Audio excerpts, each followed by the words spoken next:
On a fait ce projet avec mon associé parce que nous, on venait du monde du jeu et du monde de la télévision. Et notre gros challenge, à une époque où il y a de plus en plus de contenu, de plus en plus d'usages et des gens qui supportent de moins en moins la publicité, on avait le problème de trouver notre audience et de faire perdurer cette audience, quels que soient les canaux numériques qui sont de plus en plus nombreux.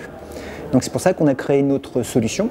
Donc c'est un logiciel sur Internet qu'on peut utiliser à tout moment, dont le but est de permettre à un producteur ou à un diffuseur de contenu, que ce soit de marque ou d'information ou d'éducation d'ailleurs, de trouver la bonne audience. C'est-à-dire des gens qui sont à la recherche de ce type de contenu, de regarder comment ils le consomment, de façon à s'assurer que l'on va apporter la meilleure expérience utilisateur et que du coup, la personne va consommer régulièrement, voire à long terme, ce contenu. Donc on crée de la relation à travers une expérience utilisateur pour qualifier son audience à long terme.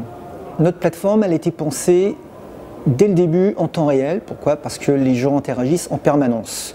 Donc que l'on fasse de la news, qu'on fasse du sport, ou même qu'on fasse des choses qui n'ont pas besoin d'être une réactivité très forte, les gens vont immédiatement, dès qu'ils commencent à regarder un contenu ou interagir avec lui, quel que soit le support, ils vont peut-être tout de suite s'arrêter, ne pas l'aimer ou faire quelque chose avec. Donc il faut être à l'écoute et réagir en permanence, d'où cette technologie très temps réel qui est basée sur qualifier des données et des comportements de façon à améliorer en permanence cette expérience. Ce qui nous intéresse, c'est de savoir la durée de vie et la qualité de consommation d'un contenu par des individus et des groupes d'individus. C'est-à-dire que si on édite par exemple une plateforme de SVOD, donc de souscription à la demande, ce qui est important, c'est de savoir quels sont les sujets qui sont les plus intéressés, à partir de quel moment les gens peut-être vont décrocher ou vont passer à d'autres types de sujets, parce que ça aide à la production, à trouver et à promouvoir les meilleurs sujets, et ça aide aussi à être sûr que ces gens-là vont continuer à apprécier le service qui est donné.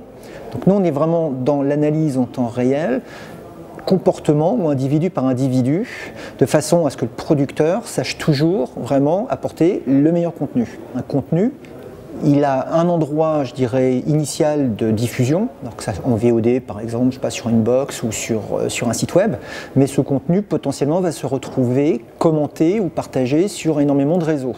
Donc nous, notre technologie, le but c'était d'aller chercher sur toutes les plateformes sur lesquelles n'est pas ce contenu à l'origine, alors les réseaux sociaux, le web, les applications mobiles, et de retrouver les gens qui vont être intéressés pour les ramener sur ce contenu. Donc on est vraiment dans une logique dite multicanal, à la fois pour trouver des gens qui vont être intéressés par le contenu, mais aussi pour que ces gens-là, sur ces canaux annexes, consomment et, je dirais, partagent et donc multiplient la visibilité de ce contenu pour le producteur lui-même. C'est presque une économie de partage qui est parce que les gens l'ont trouvé, l'ont aimé, ils vont le partager et donc faire venir d'autres personnes.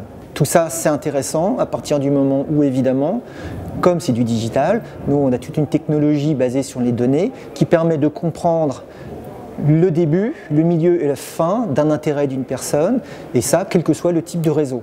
Une fois encore, ça donne une vision globale pour le producteur de contenu et le diffuseur sur où sont les relais d'audience, où sont les relais de croissance, où sont peut-être aussi les endroits où ça ne marche pas. Imaginons, Twitter n'est pas forcément un bon canal pour certains contenus ou pour certains types de diffusion.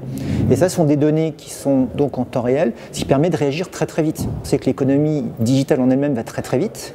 Donc ça permet, à travers notre système qui est automatisé, de changer de braquet, de pousser peut-être un contenu plus sur un canal que sur un autre, et de rendre tout ça vraiment vivant et que ça suive automatiquement. On n'a pas besoin d'avoir des gens derrière pour faire ça, mais pour s'assurer la meilleure diffusion à n'importe quel moment. Aujourd'hui, pour être client de Flamefy, il n'y a pas de taille minimale. Typiquement, on travaille avec des auteurs. Souvent, ce sont des gens qui sont isolés, qui travaillent sur un concept parfois depuis 1 ou 2 ans, et qui ont besoin d'éprouver le concept. Et là, on travaille avec eux pour modéliser comment ce contenu, quelle que soit leur histoire, peut se multiplier sur le digital et donc trouver son audience. Et avec ces gens-là, par exemple, on va voir après des diffuseurs ou des gens qui vont amener des fonds pour financer ça, en disant voilà comment ce contenu peut prendre vie dans le digital et voilà quel est le type d'audience.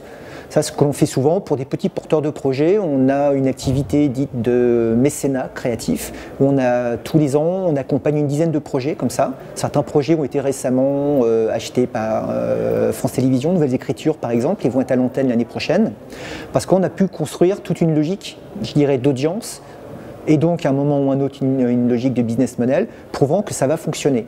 On travaille avec des belles boîtes de production, par exemple comme Camera Lucida, avec lesquelles on a travaillé sur des projets comme Lune, qui sont des gros projets déjà, pour vraiment la mise en digital. On travaille aussi avec des structures plus grosses, qui sont des grands comptes. Donc là, on n'est plus dans l'audiovisuel pur, ce sont des marques qui ont besoin de communiquer. Et là, on a travaillé avec les directeurs marketing, avec des structures beaucoup plus grandes. Depuis le début, ce qui était en 2013, le produit évidemment a beaucoup évolué, d'abord par les retours utilisateurs qui nous ont permis de bien canaliser un peu notre R&D. Aujourd'hui, on est sur 2 axes de progression. Le premier, c'est l'international. Donc on a créé la boîte en France, on a des projets en Europe, on a aussi de plus en plus de projets en Chine, puisque mon associée est chinoise. Donc là, ce sont des projets très intéressants avec des cultures et des mécanismes et des réseaux assez différents. Le gros step suivant, aujourd'hui, on est en train de travailler pour aller s'installer aux États-Unis. Là, évidemment, il y a énormément de choses à faire en termes de marketing, mais en termes aussi de production audiovisuelle. Le deuxième axe, c'est la R&D, toujours. On est une plateforme technologique où on travaille énormément à partir de nos données maintenant sur ce que l'on appelle de la prédiction d'audience. Donc ce sont des technologies qui permettent vraiment de modéliser, de pouvoir dire à un diffuseur ou à un auteur, ça va vraiment fonctionner comme ça en 1 semaine, en 1 mois, en 3 mois. Donc ce sont vraiment nos 2 gros axes aujourd'hui pour continuer à faire grandir cette belle histoire de Flamefy.